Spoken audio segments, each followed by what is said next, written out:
अशा चमचमीत झणझणीत रेसिपी पाहण्यासाठी स्वादिष्ट मेनू चॅनलला सबस्क्राईब करा आणि बेल आयकॉनवर क्लिक करा। कसा वाटला माझा हा छोटासा व्हिडिओ? चॅनलला एक लाईक करा, नवीन असणार तर सबस्क्राईब करा। धन्यवाद।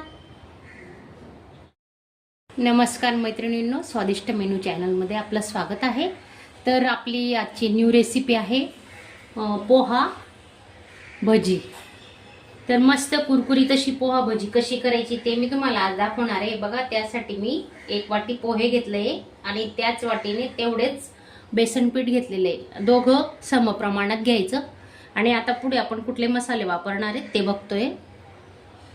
त्याच्या आधी आपण हे पोहे धुवून घेऊ 2-3 पाण्याने।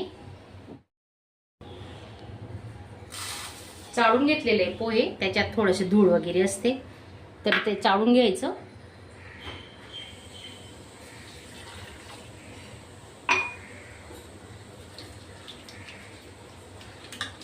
आधी हे पाणी काढून घेऊ आपण आणि अजून 2-3 पाण्याने धुवून त्याच्यात चांगलं पाणी टाकणार आहे। हे बघा, पोहे मस्त 2-3 पाण्याने स्वच्छ धुवून घेतले। बघा किती छान पांढर शुभ्र झालेलं आहे। त्याच्यात आपण 1 वाटी बेसन टाकून घेतोय आणि थोडं थोडं पाणी टाकून, आता किती पाणी लागतंय बघा, अर्धा ग्लास पाणी घेतलेलं आहे मी, थोडं टाकते त्याच्यातलं। पाणी एकदम नाही टाकायचं, चांगलं मिक्स करून घेऊ।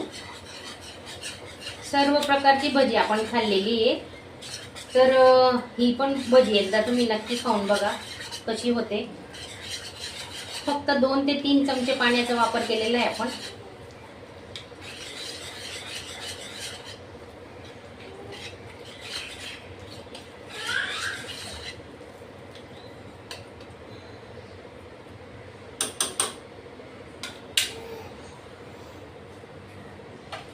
पंधरा ते 20 मिनिटं आहे ना आपण झाकून ठेवणार आहेत, म्हणजे ते पोहे आणि आपलं बेसन चांगलं फुलेल आणि मुरूनही जाईल। मग नंतर आपण सुके मसाले टाकू त्याच्यात। वाटण्यासाठी आपण काय घेतोय बघा, 2 ते 3 आल्याचे तुकडे घेतले, 10-12 लसणाच्या पाकळ्या, 2 हिरव्या मिरच्या आणि थोडी कोथिंबीर ह्याच्यात घेणार आहेत। नंतर आपण ते पीठ मिक्स केले त्याच्यात नंतर टाकू। आधी एवढं वाटण करून घेतोय आता।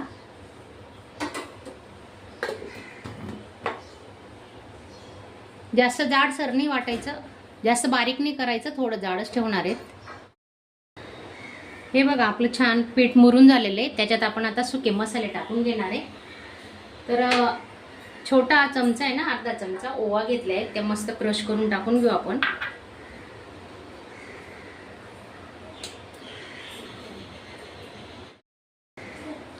एक कांदा कट करून घेतलाय, तोही आपण टाकतोय। कोथिंबीर, भरपूर कोथिंबीर टाकायची।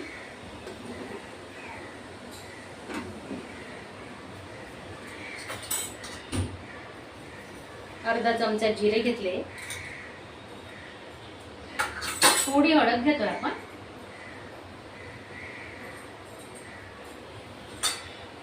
थोडं लाल मिरची पावडर आपण, कारण हिरव्या मिरच्या घेतल्यात म्हणून मिरची पावडर कमी घेतोय।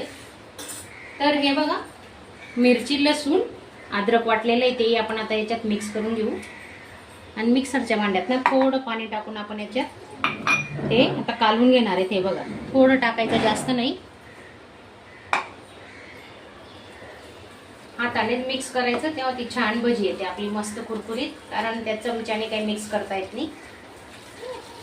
असं चांगलं मिक्स करून घ्यायचं। हे बघा, आणि हे बघा तुम्ही बघू शकता पाण्याचा वापर आपण एकदम कमी केलेला आहे, कारण पोहे पण भिजत घातलं तर 2 ते 3 चमचे आधी टाकलं होतं आणि आता 2 ते 3 चमचे पाण्याचा वापर आता केला आहे। अगदी ते पोहे खातो ना तेवढंच। हे पाहू शकता तुम्ही, बघा।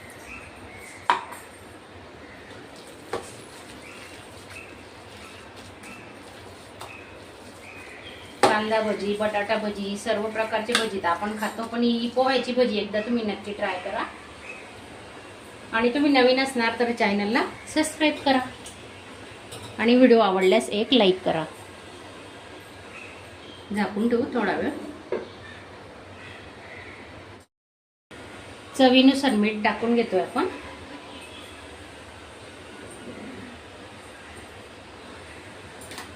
आणि थोडं हिंग घेऊ. बेसन पीठ म्हटलं म्हणजे थोडा हिंग तर आपण वापरलाच पाहिजे.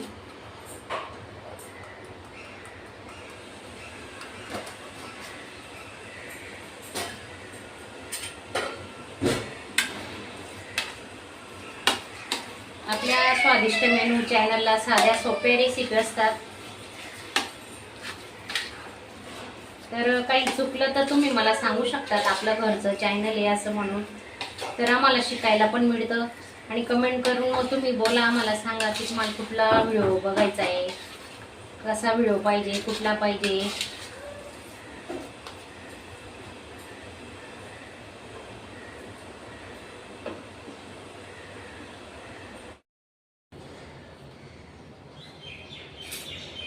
कडकडीत तेल गरम झालेलं आहे. हा चमचा आहे ना, थोडंसं हात याच्यात टाकून घेऊ आपण. हे बघ,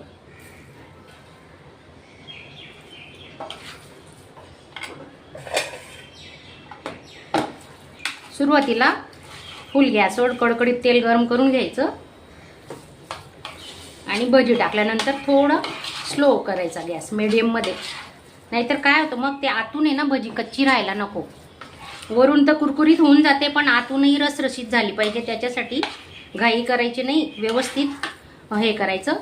हे बघा तेल किती तापलेलं आहे. आता मी थोडं मीडियम करते, जास्त नाही. आता आपण भजी सोडून घेऊ. खूप छान मस्त कुरकुरीत भजी होणार आहे. तर तुम्ही एकदा नक्की ट्राय करा. बघा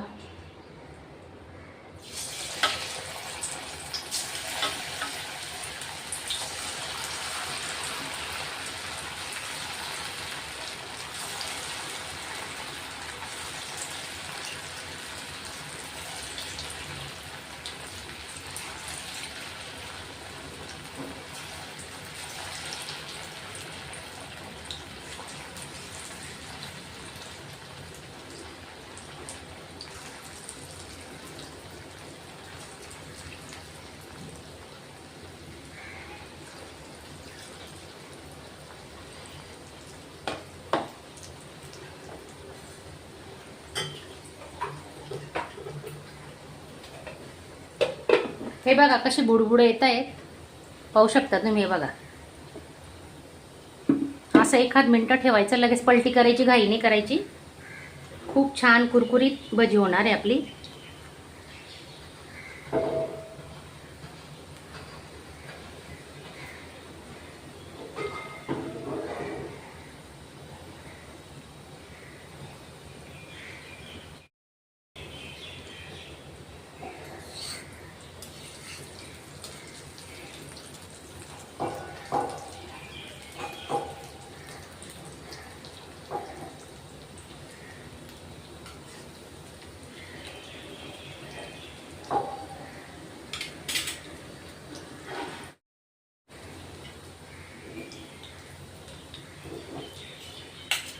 पलटी करून घेतोय आता. हे बघा किती सुंदर कलर आलेला आहे, पाहू शकता तुम्ही.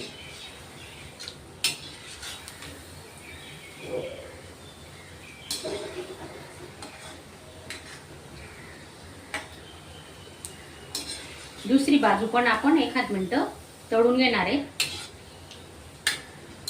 अजिबात तेलकट होत नाही ही भजी आणि मऊ आणि कुरकुरीत तर एवढी येते ना, तर त्याच्यात आपल्याला सोडा वगैरे टाकायची काही गरज नसते. सोड्याचा वापर आपण केलेला नाहीये, फक्त थोडं गरम तेल टाकलं होतं. आणि एक महत्त्वाची टीप आहे, मी तुम्हाला सांगते. कुठल्याही प्रकारची तुम्ही भजी करा, अर्धा तास आधी पीठ भिजवून ठेवायचं, म्हणजे ते चांगलं मुरतं. अगदीच तुम्ही आता पीठ भिजलं आणि बनवायला घेतलं तर ती भजी नाही चांगली आहे. तर त्याच्यासाठी ना थोडं मुरू द्यावं लागतं. हे बघा किती छान कलर आलाय, मस्त सोनेरी कलर येईपर्यंत तळून घ्यायचा. गॅस लो तर मीडियमवरच ठेवलाय आपण. हे बघा पाहू शकता, जवळून दाखवते. बघा किती सुंदर कलर आलेला आहे.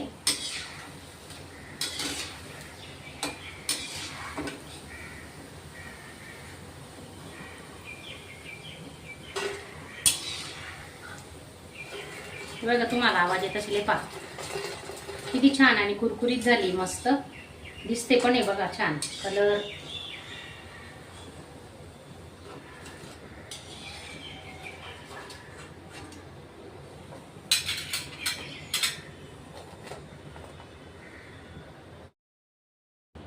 कसा वाटला माझा हा छोटासा व्हिडिओ? चॅनलला एक लाईक करा, नवीन असणार तर सबस्क्राईब करा. धन्यवाद.